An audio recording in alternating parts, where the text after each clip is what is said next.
Hello students, कैसे हैं आप सब। आई होप आप सब बहुत अच्छे होंगे।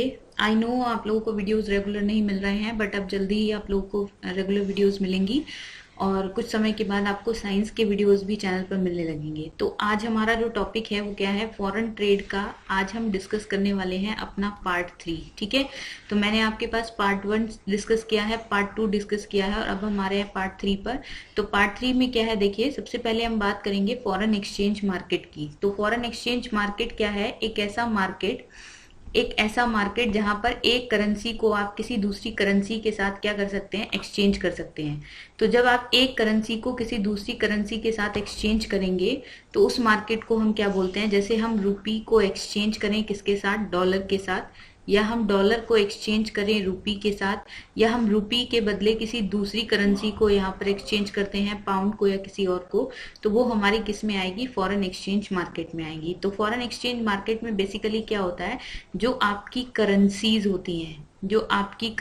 होती हैं, इन करेंसीज का क्या होता है, ट्रेड होता है आपका किसमें, फॉरेन एक्सचेंज मार्केट में। ठीक है, तो उसी को हम क्या कहते हैं, फॉरेन एक्सचेंज मार्केट कहते हैं। ठीक है, तो चलिए देखते हैं हमारा पहला टॉपिक क्या है कि the market in which national currencies are traded for one another is known as foreign exchange market. अब देखो, एक होती है फॉरेन एक्सचेंज रेट। जैसे आप लोग समझते हैं कि हम $1 के बदले कितने रुपीज को एक्सचेंज करते हैं, 50 रुपीज को। तो यहाँ पर जो हमारा एक्सचेंज हो जाएगा वो हो जाएगा 50 रुपीज पर डॉलर। यानी कि उस समय जो एक्सचेंज रेट है, किस चीज का एक्सचेंज रेट है, डॉलर का एक्सचेंज रेट है, किसके कंपैरिजन में, रुपी के कंपैरिजन में।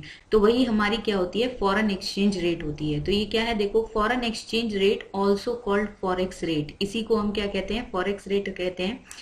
Is the price of one currency in terms of another currency. ये क्या है, किसी भी एक करेंसी का क्या है, price of one currency in terms of another currency. यानी कि अगर हमें डॉलर को एक्सचेंज करना है रुपी से, तो हम कितने डॉलर के बदले कितने रुपी को एक्सचेंज करें, ये हमें किससे पता लगता है, फॉरेन एक्सचेंज रेट से पता लगता है। ठीक है, आई होप गाइज ये पूरा क्लियर होगा, बहुत इजी कॉन्सेप्ट है।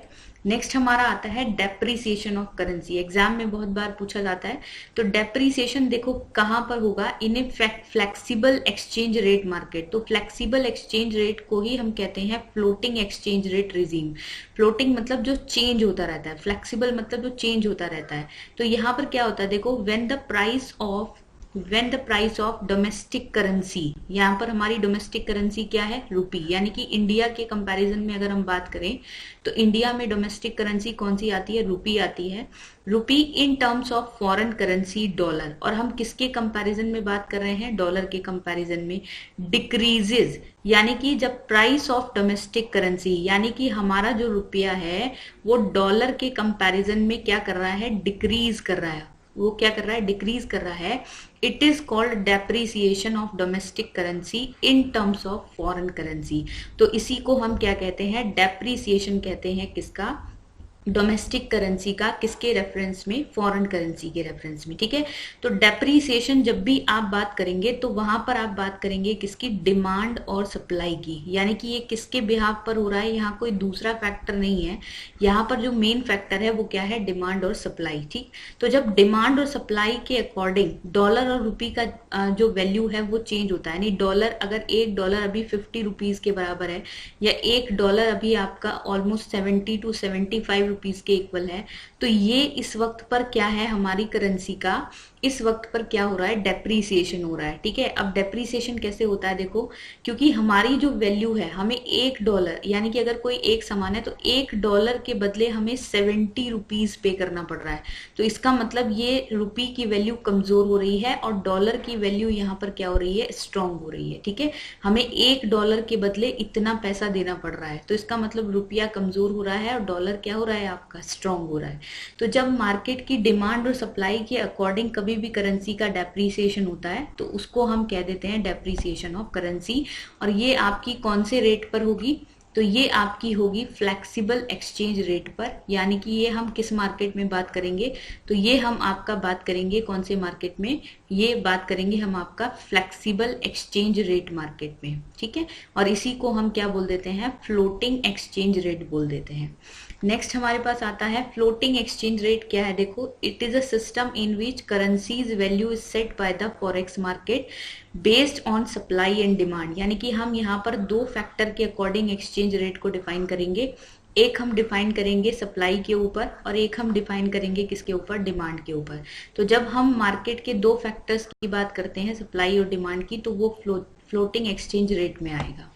नेक्स्ट है हमारे पास एप्रिसिएशन ऑफ करेंसी। ये डेप्रिसिएशन का उल्टा होता है। ये भी किस में आ रहा है आपका, in a flexible exchange rate it is also known as floating exchange rate regime when the price of domestic currency, domestic currency क्या है, rupees, in terms of foreign currency क्या है, डॉलर, इंक्रीजेज। यहाँ पर प्राइस क्या कर रहा है, इंक्रीज कर रहा है। अब इंक्रीज कैसे करेगा देखो, $1 के बराबर सपोज आपको अब कितना देना पड़ रहा है, नाउ यू हैव टू पे 50 रुपीज। तो अब आप ये समझो, देखो वैल्यू कम हो रही, तो वैल्यू के ऊपर नहीं जाना है हमको, वैल्यू के ऊपर नहीं जाना है। अब ये चीज मैंने आपको इन्फ्लेशन में पढ़ाई थी कि यहाँ पर 50 रुपीज की वैल्यू इतनी है कि उसके बदले $1 एक्सचेंज हो सकता है। तो हमारे लिए तो अच्छी बात है ना, ये हमें कम पैसे देकर $1 मिल रहा है। तो ये क्या होता है, it is called appreciation of currency. ये क्या होता है, डोमेस्टिक करेंसी का एप्रिसिएशन है। किसके रेफरेंस में, डॉलर के रेफरेंस में। और डॉलर हमारे लिए क्या है, एक फॉरेन करेंसी है। तो आई होप ये पूरा कॉन्सेप्ट क्लियर रहा होगा। इसको हम कहते हैं एप्रिसिएशन होना। नेक्स्ट है हमारे पास devaluation of currency. Very very important concept और बहुत बार एग्जाम में पूछा जाता है कि डीवैल्यूएशन को हिंदी में कहते हैं अवमूल्यन करना। अवमूल्यन करना यानी कि जब कोई गवर्नमेंट, ये किसमें होगा, फिक्स्ड एक्सचेंज रेट सिस्टम में, when some government action increases the exchange rate thereby making domestic currency cheaper. यानी कि हम $1 के बदले अगर हम अभी कितना ले रहे हैं, 70 to 75 रुपीज ले रहे हैं, फिर और हम क्या करें, $1 के बदले हम इसको क्या कर दें, 60 रुपीज कर दें। यानी कि हम अपनी करेंसी की वैल्यू को जानबूझकर क्या कर रहे हैं, जानबूझकर हम 60 नहीं सॉरी, इसको 80 रुपीज कर दें। यानी कि $1 के बराबर हम कितना दे रहे हैं, यहाँ पर 60 रुपीज दे रहे हैं। ठीक है, तो जब 60 रुपीज आप पे करोगे तो यहाँ पर देखो क्या होगा, डोमेस्टिक करेंसी को चीपर कर दें। ठीक है, तो चीपर करने से मतलब क्या होगा कि वहां पर आप अपना एक्सपोर्ट इंपोर्ट बढ़ाना चाह रहे हो। ये गवर्नमेंट कब करेगी, जब उसको अपना एक्सपोर्ट क्या करना होता है, इंक्रीज करना होता है। तो गवर्नमेंट क्या करती है, अपनी करेंसी की वैल्यू को डिक्रीज कर देती है, उसको क्या कर देती है, कम कर देती है। तो इसी को कहते हैं डीवैल्यूएशन ऑफ करेंसी। ठीक है, अब डीवैल्यूएशन कब होगा, देखो जब गवर्नमेंट एक्शन होगा। ये ध्यान रखना है, it is not depend on market, ये मार्केट के ऊपर डिपेंड नहीं है। ये इसको डीवैल्यूएशन हम कब बोलेंगे, जब ये अकॉर्डिंग टू गवर्नमेंट एक्शन होगा। ठीक है, अगर हम अभी $1 के बदले हमें कितना पे करना पड़ता है, 70 रुपीज पे करना पड़ता है। अब देखो इससे क्या हो रहा है, सपोज $1 में कोई सामान आता है और गवर्नमेंट क्या कर रही है, जो भी हमसे वो सामान खरीद रहा है उसको हमें 70 रुपीज पे करना पड़ रहा है। और सपोज कोई गुड है एक्स जो इंडिया में भी बनता है, ठीक है, और वही गुड एक्स कहाँ बनता है, किसी दूसरे देश में बनता है। सपोज आप मान लो अमेरिका में बनता है, किसी दूसरे देश में बनता है। तो अगर आप यहाँ पर एक्सचेंज करो, सपोज जब इंडिया से उस गुड को कोई एक्सपोर्ट कर रहा है, जब यहाँ से उसको एक्सपोर्ट कर रहा है डॉलर के रेफरेंस में, तो $1 के बदले वो 70 रुपीज पे कर रहा है। और सपोज उसी की कोई डॉलर के बदले वो कोई दूसरी करेंसी एक्सचेंज कर रहा है जिसकी वैल्यू है 50 रुपीज, जिसकी वैल्यू कितनी है, 50 रुपीज। तो ऑब्वियस ही बात है, यहाँ पर उसको ज्यादा पैसा, यहाँ पर उसका इन्वेस्टमेंट अच्छा होगा, क्योंकि यहाँ पर क्या हो रहा है, यहाँ पर उसके लिए ये चीज हो रही है कि उसको कम पैसे दे के ज्यादा सामान मिल रहा है, लेकिन यहाँ पर क्या करना पड़ रहा है, उसको ज्यादा पैसे देना पड़ रहा है। तो अब क्या, इससे क्या होगा, अगर ऐसा ही चलता रहा तो इंडिया का जो एक्सपोर्ट है वो क्या हो जाएगा, आपका डिक्रीज हो जाएगा। और अगर एक्सपोर्ट डिक्रीज होगा तो इससे हमें हमारी जो कंडीशन है वो किस में जाएगी, नेगेटिव में। क्योंकि मैंने आपको पढ़ाया था कि जब भी हम इंपोर्ट एक्सपोर्ट की बात करते हैं तो हमेशा क्या होना चाहिए, हमेशा कोशिश ये होनी चाहिए, हमेशा होना चाहिए आपका एक्सपोर्ट और माइनस में क्या होना चाहिए, आपका इंपोर्ट। ठीक है, तो जब एक्सपोर्ट माइनस इंपोर्ट होता है तभी पॉजिटिव होता है। लेकिन अगर ये एक्सपोर्ट अगर कम हो गया और इंपोर्ट ज्यादा हो गया तो इससे हमारी जो कंडीशन होगी इकोनॉमी की वो क्या हो जाएगी, नेगेटिव हो जाएगी। तो इसलिए गवर्नमेंट क्या करती है, जब उसको लगता है कि उसका एक्सपोर्ट डिक्रीज कर रहा है तो वो क्या करेगी, रूपी की जो वैल्यू होगी इसको 70 रुपए से घटाकर 50 रुपए कर देगी, ताकि वो जो देश है जो किसी दूसरे देश से सामान खरीदना चाह रहा है वो वापस अपना एक्सपोर्ट किससे चालू कर दे, इंडिया से चालू कर दे। ठीक है, तो आई होप गाइस ये पूरा क्लियर होगा। तो हमेशा ध्यान रखिए, डीवैल्यूएशन कोई भी कंट्री कब करती है, जब उसको लगता है कि उसका एक्सपोर्ट डिक्रीज कर रहा है और उस अपने एक्सपोर्ट को इंक्रीज करने के लिए वो क्या करती है, डीवैल्यूएशन करती है। ठीक है, चलिए नेक्स्ट देखते हैं रीवैल्यूएशन। अब रीवैल्यूएशन इसका उल्टा है। Revaluation is said to occur when the government decreases the exchange rate. जब गवर्नमेंट क्या करती है, एक्सचेंज रेट को डिक्रीज कर देती है, thereby making domestic currency costlier, यानी कि अपनी डोमेस्टिक करेंसी को वो क्या कर रही है, कॉस्ट, उसकी कॉस्ट को इंक्रीज कर रही है। यानी कि जैसे $1 के बराबर अभी क्या है, 70 रुपीज है। ठीक, अब हम क्या कर लें, इसको $1 के बराबर हम इसको और कर दें कितना, 80 रुपीज के बराबर। तो इसको आप क्या बोलेंगे, इसको बोलेंगे आप रीवैल्यूएशन ऑफ करेंसी। इसको आप क्या बोलेंगे, रीवैल्यूएशन ऑफ करेंसी। यानी कि यहाँ पर गवर्नमेंट क्या कर रही है, एक्सचेंज रेट को, यानी डोमेस्टिक करेंसी को वो क्या कर रही है, कॉस्ट कर रही है, उसका जो रेट है उसको क्या कर रही है, इंक्रीज कर रही है। In this exchange rate system government fixes the exchange rate. यहाँ पर सारा का सारा एक्सचेंज रेट फिक्स कौन करती है, आपकी गवर्नमेंट करती है। क्लियर? तो 4 चीजें मैंने आपको बताई हैं, ये आपको बिल्कुल क्लियर होना चाहिए। देखिए, जब आप बात करेंगे डेप्रीशिएशन और आप बात करेंगे एप्रिसिएशन की, तो वहां पर आप किसकी बात करेंगे, वहां पर आप बात करेंगे डिमांड की और सप्लाई की। वहां गवर्नमेंट का कोई रोल नहीं होगा, और वो किस में होगा, that is in the flexible market में आपका होगा। ठीक है, और जब आप बात करेंगे डीवैल्यूएशन की और रीवैल्यूएशन की, तो यहाँ पर ये दोनों चीजें किसके अकॉर्डिंग होगी, गवर्नमेंट के अकॉर्डिंग होगी। और ये कहाँ पर होंगी, फिक्स्ड एक्सचेंज रेट मार्केट में होंगी, जहां पर सारी चीजों को डिसाइड करने का काम किसका होता है, गवर्नमेंट का होता है। ठीक है, आई होप गाइस क्लियर होगा। नेक्स्ट है हमारा फॉरेन एक्सचेंज रिजर्व। ठीक है, तो देखो फॉरेन एक्सचेंज रिजर्व क्या है, are the foreign currencies held by the country central bank. हमारे कंट्री का जो सेंट्रल बैंक है, हमारे कंट्री का सेंट्रल बैंक कौन है, आरबीआई। और वो क्या करता है, वो हमारे देश के एक रिजर्व को मेंटेन करता है। ठीक है, यानी कि दूसरी करेंसीज जो होती हैं, अदर कंट्रीज की जो करेंसी होती है, उसको हम अपने पास क्या करते हैं, अदर कंट्रीज की जो करेंसी होती है उसको हम अपने पास मैनेज करते हैं, और उसी को हम क्या कहते हैं, फॉरेन एक्सचेंज रिजर्व कहते हैं। और इसको मैनेज करने का काम किसको दिया गया है, आरबीआई को। They are also called foreign currency reserve और फॉरेन रिजर्व्स, और उसको हम क्या कहते हैं, फॉरेन करेंसी रिजर्व भी कह सकते हैं या फॉरेन रिजर्व भी कहते हैं। अब देखो इसके कंपोनेंट्स क्या होते हैं, बहुत इंपॉर्टेंट क्वेश्चन है ये, बहुत बार एग्जाम में पूछा जाता है, ये आपको ध्यान रखना है। तो फॉरेन एक्सचेंज रिजर्व में हमारे पास क्या क्या चीजें आती हैं, सबसे पहले आता है गोल्ड, फिर आता है स्पेशल ड्राइंग राइट्स जिसको आप एसडीआर कहते हैं, फिर आती है आपकी फॉरेन करेंसी एसेट्स, और फिर आता है हमारा reserve position in the IMF. अब यहाँ पर एक नई चीज आई है आईएमएफ, तो आईएमएफ के बारे में जान लेते हैं। देखो आईएमएफ बेसिकली क्या है, आईएमएफ को हम कहते हैं इंटरनेशनल मॉनेटरी फंड। आईएमएफ को हम क्या कहते हैं, तो यहाँ पर समझ लीजिए, आईएमएफ को कहते हैं इंटरनेशनल मॉनेटरी फंड। ठीक है, और ये क्या करती है, तो मैंने आपको पहले ही बताया, ये बैलेंस ऑफ पेमेंट को मेंटेन करता है। इसका हेडक्वार्टर कहाँ पर है, हेडक्वार्टर है इसका वॉशिंगटन डीसी में। ठीक है, तो यहाँ पर क्या होता है, देखो आईएमएफ क्या करता है, आईएमएफ की मुद्रा होती है एसडीआर, यानी जैसे हमारी करेंसी है रुपी, वैसे ही आईएमएफ एक करेंसी में अपनी चीजें मेंटेन करता है जिसको हम एसडीआर कहते हैं, और इसी एसडीआर को एक तरह का पेपर गोल्ड भी कहा जाता है।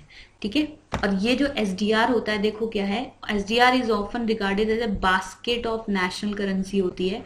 अब देखो आपको पता है कि आईएमएफ में, आईएमएफ जो है उसमें बहुत सारे कंट्रीज का क्या होता है, कोटा होता है, बहुत सारे कंट्रीज उसके क्या होते हैं, मेंबर होते हैं। ठीक है, अब जो जो कंट्रीज इसका मेंबर होता है, तो उस मेंबर कंट्रीज को अपना एक अकाउंट जो है वो आईएमएफ के साथ मेंटेन करना होता है, और उस अकाउंट में वो कंट्री क्या करता है, कुछ रिजर्व को मेंटेन करता है। ठीक है, और ये जो रिजर्व वो मेंटेन करता है वो अकॉर्डिंग टू इस कोटा करता है, जितना उसका कोटा का परसेंटेज होगा उतना ही वो अपनी कंट्री के हिसाब से एक रिजर्व मेंटेन वहां पर करता है।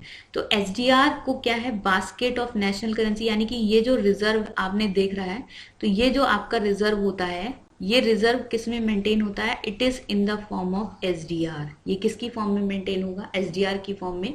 तो यहाँ पर क्या है, comprising of 4 major currencies of the world, जिसमें आता है US dollar, euro, British pound and yen, ये आपकी करेंसी आती हैं किसमें, एसडीआर में। The composition of this basket of currencies is reviewed every 5 years, हर 5 साल में इसको क्या किया जाता है, रिव्यू।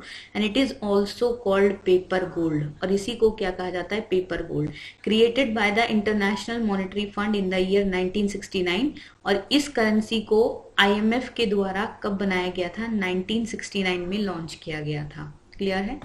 नेक्स्ट है हमारे पास रिजर्व ट्रांच पोजीशन। जैसे आपने यहाँ पर कंपोनेंट्स पढ़े थे, तो कौन कौन से कंपोनेंट्स हमारे पास आए थे, तो सबसे पहला कंपोनेंट यहाँ पर क्या था हमारे पास, देखिए सबसे पहले SDR था, उसके बाद फॉरेन करेंसी एसेट्स था, फिर रिजर्व पोजीशन था। तो ये रिजर्व पोजीशन क्या होती है वही हम समझ रहे हैं। तो रिजर्व पोजीशन देखो क्या है, reserve tranche position is a portion of that required Kota of currency in each member country must provide to the International Monetary Fund that can be utilized for its own purpose without a service fee or economic reform condition। देखो क्या है, it is a quota of currency, Kota of currency each member country, यानी जो भी member country वहां पर उसका क्या है, उसका एक कोटा है, ठीक है। Must provide to the International Monetary Fund that can be utilise for its own purposes, यानी कि हर कंट्री का एक अकाउंट होगा, उस अकाउंट में उस कंट्री का IMF के अकॉर्डिंग एक कोटा होगा, और उस कोटे के अकॉर्डिंग वो एक रिजर्व रखेगा, और जो उसके रिजर्व की उस समय पर पोजीशन होगी, जो उसके रिजर्व की उस समय पर पोजीशन होगी, उसी को हम RTP बोलते हैं, उसी को हम रिजर्व ट्रांच पोजीशन बोलते हैं, ठीक है। चलिए, forex reserve hit fresh all time high touch. हमारा जो फॉरेक्स रिजर्व है वो इस बार काफी अच्छा रहा है। ये आपका डेटा अभी जो 1-2 महीने पहले का दिखा रहा है, $513.25 बिलियन, ये हमारा क्या रहा है, अभी तक का फॉरेक्स रिजर्व रहा है ऑल टाइम हाई, ठीक है। तो ये आपको ध्यान रखना है। आई होप यहाँ तक क्लियर रहा होगा। अगर कोई भी डाउट है तो आप मुझे कमेंट बॉक्स में बता सकते हैं, ठीक है। कोई भी क्वेरी है तो आप मुझे कमेंट बॉक्स में कमेंट करके बता सकते हैं, ठीक है। Thank you so much guys. अगर वीडियोस अच्छे लगे तो प्लीज़ मेरे चैनल को लाइक और सब्सक्राइब करिएगा। Thank you so much.